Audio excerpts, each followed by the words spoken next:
হিঙ্গলগঞ্জের রায়মঙ্গল, আর সেই রায়মঙ্গলে ফেরিঘাট আর বাঁধ ধসে বিপত্তি। রায়মঙ্গলের বাঁধে ধস, দুলদুলি ফেরিঘাটের একাংশে ধস। ঘাট লাগোয়া 30 ফুট এলাকা, সেই 30 ফুট এলাকার বাঁধে ধস। রীতিমতো আতঙ্কে রয়েছেন স্থানীয়রা, কারণ এই ধসে কতটা ক্ষতি হতে পারে, কিভাবে ক্ষতি হতে পারে তারা জানেন ভালোই। অনুপম রয়েছে আমার সঙ্গে, একবার অনুপম রয়েছেন, অনুপমের সঙ্গে একবার কথা বলে বোঝার চেষ্টা করি। অনুপম, এই যে ধস, এই ধসে ঠিক কতটা ক্ষতি হতে পারে বলে আশঙ্কা?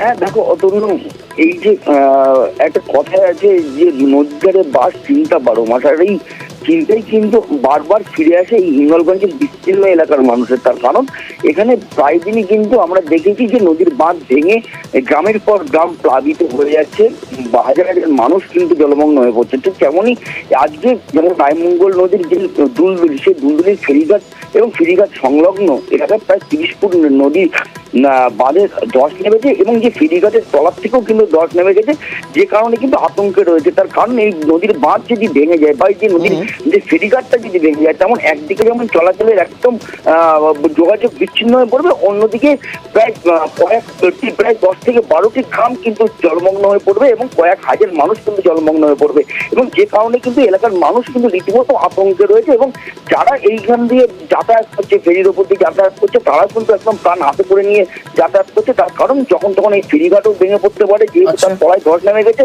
এবং নদীর বাঁধও কিন্তু ভেঙে যেতে পারে, যে কারণে রীতিমতো আতঙ্ক রয়েছে। এবং এই বিষয়ে আমরা কিন্তু যে হিঙ্গলগঞ্জের ভিডিও, তার সঙ্গে আমরা যোগাযোগ করেছিলাম। তিনি যেটা জানিয়েছেন যে তিনি ঘটনাটি শুনেছেন এবং তিনি ঊর্ধ্বতন কর্তৃপক্ষকে জানিয়েছে অবিলম্বে এই বাঁধ মেরামতের কাজ শুরু হবে।